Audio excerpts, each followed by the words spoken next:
बारात के लिए बैल पे बैठ गए और जब नंदी पे बैठे और चले तो आहा क्या सुंदर कथा आती है।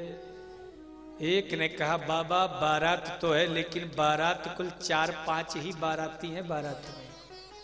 जितने देवता गंधर्व यक्ष किन्नर अप्सराएं थे सब तो निकल गए, अपनी पीछे बचे हैं। तो शंकर जी बोले बारात कमजोर लग रही है? बोले हाँ बहुत कमजोर है।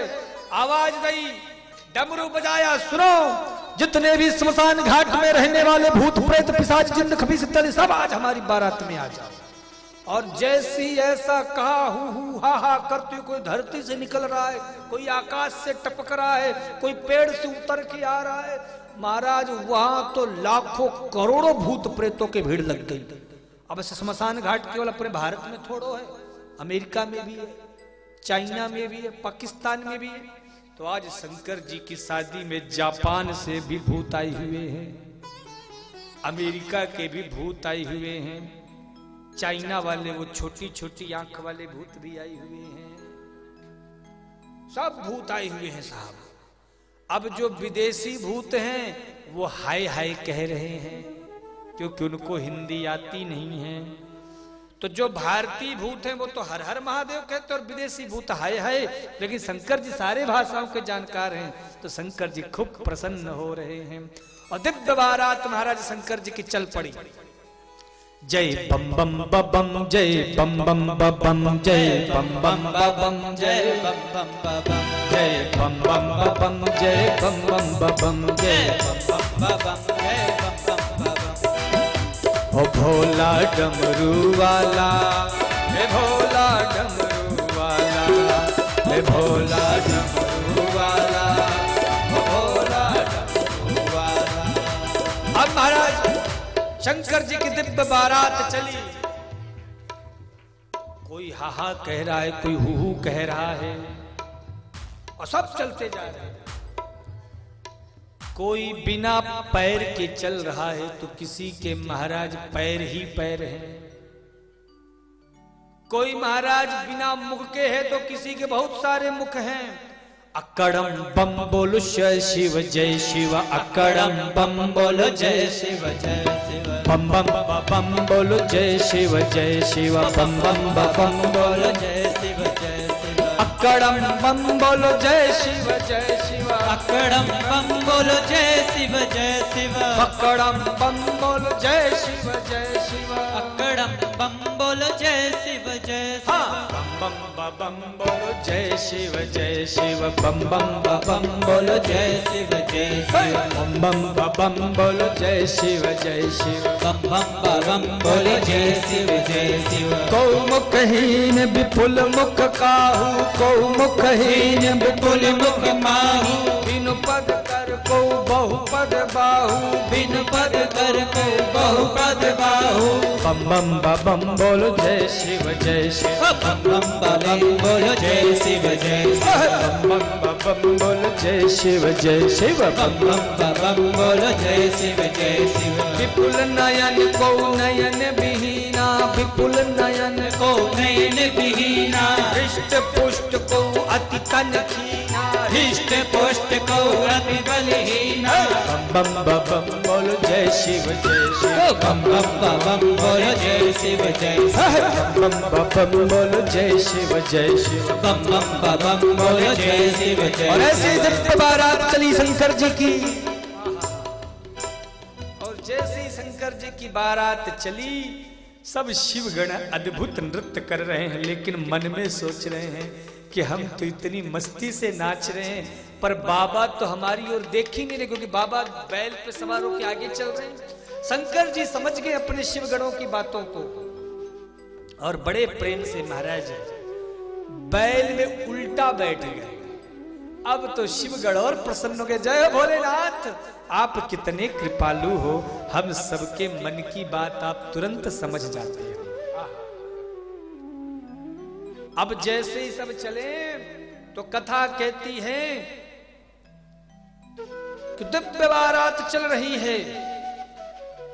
देवता लोगों ने जैसी आवाज सुनी हा हू ही की, देवताओं का नाच गाना रुक गया साहब और देवताओं का नाच गाना जैसे ही रुका, देखने लगी ये कौन है। पीछे पलटा तो देखा शंकर जी। शंकर जी को देखती सबका मुंह लटक गए, उदास हो गए। क्यों? बोले हमारा 10,000 का फेशियल आज बर्बाद है। इतना महंगा क्रीम पाउडर लगवाया साहब। अच्छा एक बात बताओ, लोग ब्याह में सज धज के जाते हैं कि नहीं जाते? जाते हैं ना। महंगी महंगी साड़ी, महंगे महंगी आभूषण सब पहन के जाते हैं। क्यों क्यों जाते हैं इतना सब सज संवर के? इसलिए जाते हैं कि सब लोग ब्याह में हमी की ओर ध्यान दें। सब लोग विवाह में हमी को देखेंगे, भाई देखो कितना सुंदर बन के आया है, सज के आया है। लोग सज संवर के इसलिए जाते हैं कि सब लोग हमी को देखें, पर हकीकत यह है कि शादी ब्याह में कोई किसी को नहीं देखता है। सब अपने आप को ही देखते रहते कि हम ठीक तो लग रहे हैं ना, सब सही तो है ना, माला वाला सब सही तो है ना, कोई दिक्कत तो नहीं है। सब अपने आप को ही टिप टॉप में रहते, कोई किसी की ओर नहीं देखता है। लेकिन एक बात बताओ, कोई ब्याह में खूब सज संवर के आया हो और उसी ब्याह में महाराज कोई फटा पुराना कपड़ा पहन के जाए, लोग उसकी ओर देखेंगे कि नहीं? बोलो देखेंगे? तो अब सब ने सोचा हम तो 10-10 हजार का फेशियल करवाए बैठे हैं, लेकिन ये शंकर जी ऐसे बन के हैं कि अब हमारी ओर कोई फोकस ही नहीं करेगा, कैमरा वाला भी हमारी फोटो ठीक से नहीं लेगा, क्या करेगा? सब देवता उदास हो गए और शंकर जी की दिव्य बारात वहां से चली।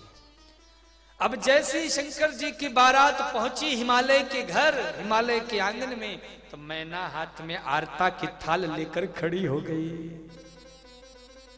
नारद जी खड़े हो गए, सामने से ब्रह्मा जी आ रहे थे। तो दूल्हा को देखा नहीं था ना मैना ने, जो माता पार्वती की मां है। तो नारद जी से कहा, नारद जी क्या यही दूल्हा है? बोले नहीं नहीं ब्रह्मा जी हैं। ओ हो ब्रह्मा जी, बेटी के ब्याह में महाराज आपका बड़ा आपकी कृपा है, बड़ी आपकी दया है। ब्रह्मा जी शादी में आए हैं। इतने में विष्णु जी पीछे से आ रहे थे गरुड़ में बैठ करके, तो प्रेम से कहने लगी, नारद जी सुनिए तो, क्या यही दामाद जी हैं हमारे? क्या यही दूल्हा है? नारद जी ने कहा, क्या माता? नहीं, ये आपके दामाद जी के मित्र हैं। ओहो मित्र ऐसा? जब मित्र ऐसा है तो दूल्हा ना जाने कैसा होगा। महाराज आपको प्रणाम करती हूँ, आपने बहुत कृपा की, मेरी बेटी का रिश्ता इस घर में तय कराया, आपका एहसान मानूंगी। नारद जी ने कही, माता जी शादी के पहले सब लोग ऐसे ही करते हैं, शादी के बाद भी ऐसा बोलो तो हम माने। बोले नहीं नहीं हम आपका एहसान मानेंगे। ये नारद जी ने, शंकर और पार्वती जी की जो शादी के बिचौलिए थे वो नारद जी थे। नारद जी ने ही ये रिश्ता तय करवाया था। अब इतने में इंद्र आ गए, ऐरावत पे बैठ गए, फिर इशारा किया, नारद जी क्या यही दूल्हा सरकार है? नारद जी ने कहा, क्या माता बार बार आप बोलते रहते हो? अरे आपके दामाद जी के नौकर चाकर सब झाड़ू पोछा करते रहते हैं। ओ नौकर चाकर ऐसे? जब नौकर ऐसे है तो दूल्हा ना जाने कैसा होगा। महाराज मैं आपको बहुत एहसान मानूंगी। अब नारद जी को धीरे से लगा कि अब शंकर जी के आने का टाइम हो गया है। तो बोली, माता जी अभी बहुत सारे बाराती हैं ना, सबसे मिलना जुलना होगा, एक काम करो मैं थोड़ा सबसे मिल जुल लूं, आप इधर स्वागत में बैठो। और नारद जी चुपचाप खिसक लिए। अब इतने में शंकर जी आ गए। बम बम बम बोलो जय शिव बम बम बम बोलो जय शिव कड़म बम बोलो जय शिव कड़म बम बोलो जय शिव तन छार ब्याल कपाल भूषण अगन जटिल भयंकरा संग भूत प्रेत पिशाच जोग विकट मुख रजनी चरा।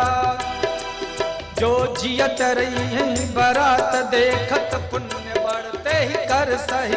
देखहु सो उमा विवाह घर घर बात असलड़ कन कही। बात असलड़ कन कही। बात असलड़ कन कही। और महाराज जैसे ही शंकर जी पहुंचे, नंदी पहुंचा, सखियां मंगल गीत गा रही थी। कोई आरती की थाल ली है, कोई महाराज कलश में जल ली है। ऋषियों ने कहा तिलक करो। किसको? बोले बैल को। मैंने ने सोचा कुछ नियम होगा इनके, क्या बैल का तिलक किया, बोले अब दूल्हा को करो, बोले दूल्हा का है, बोले बैल के ऊपर, बोले दिखे कैसे, बोले बैल उल्टा हो तो दूल्हा सीधा हो। तो महाराज जैसे बैल उल्टा हुआ शंकर जी में नजर पड़ी, हे भगवान, महाराज सखियों के मुंह से गीत तो नहीं निकला, गीत की जगह चीख निकल पड़ी। थाली लोटा आरती जो था सब वही फेंका गो सखियों ने जितनी थी। मैना देखी कांप गई महाराज, और भीतर घर में घुस गई, दरवाजा बंद हो गई शादी। देवताओं ने सोचा पूरी प्लानिंग चौपट, अब क्या होगा, अब क्या। शंकर जी से कहा बाबा चलो, कहां, बोले कैलाश।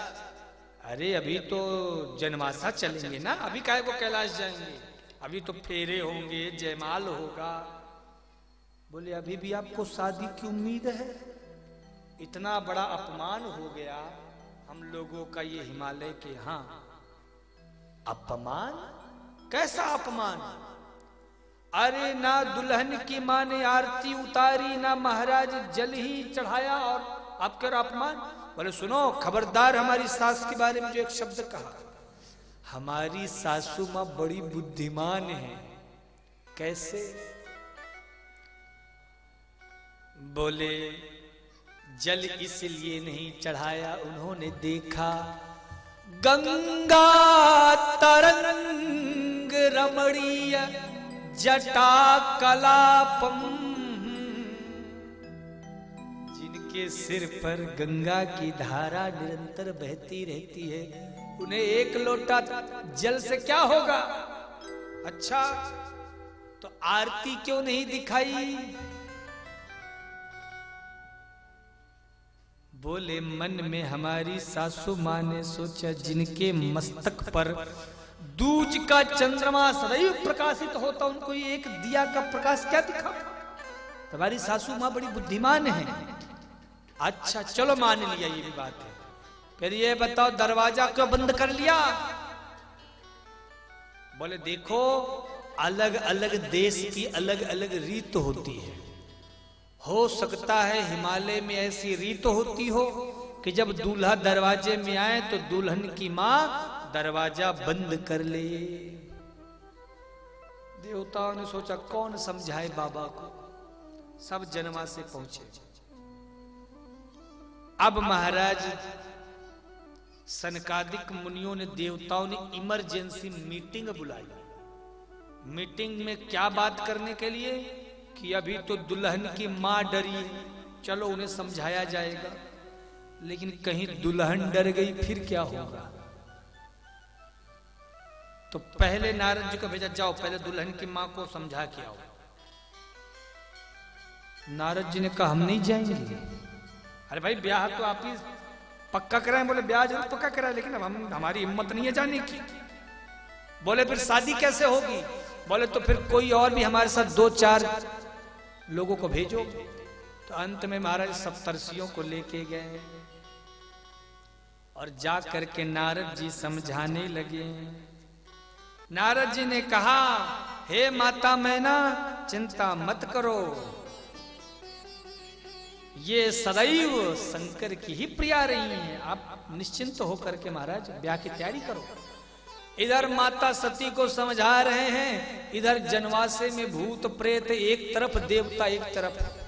आपने राम जी की शादी में देखा होगा, अभी राम जी की शादी आएगी आगे सुनना कथा। तो राम जी की शादी के बाद महाराज भोजन हुआ था, लेकिन शंकर जी की शादी में उल्टा हुआ है, पहले भोजन हुआ है फिर उसके बाद शादी हुई है। क्यों? क्योंकि देवताओं ने कहा भैया फेरे ओरे पड़ते रहेंगे, जयमाल होता रहेगा, लेकिन पहले भोजन पानी हो जाए। क्यों? क्योंकि अगर दुल्हन भी डर गई तो हो गया क्या। तो देवताओं ने पहले भोजन की डिमांड की। अब महाराज 2, 4, 10, 20 जो बड़े बूढ़े सयाने हैं, पहले तो कोई आना ही नहीं चाहता था खिलाने के लिए, पर जब बहुत समझाया गया तो आए। अब महाराज जैसे ही आए तो एक तरफ तो देवता लोग हैं और एक तरफ भूत प्रेत है। अब महाराज एक व्यक्ति पत्तल लेकर आगे आया तो देख रहा है कि एक महाराज को मुखहीन, मुख ही नहीं है तो पत्तल रखे कि ना रखे। अब वो सोच रहा है कि यहां मैं पत्तल धरूं कि ना धरूं, क्योंकि मुंह ही नहीं तो खाएगा कैसे। तो अचानक से आवाज आती है पत्तल धर दो। उसने धरा और फिर आगे बढ़ा। आगे गया तो फिर रुक गया। क्यों?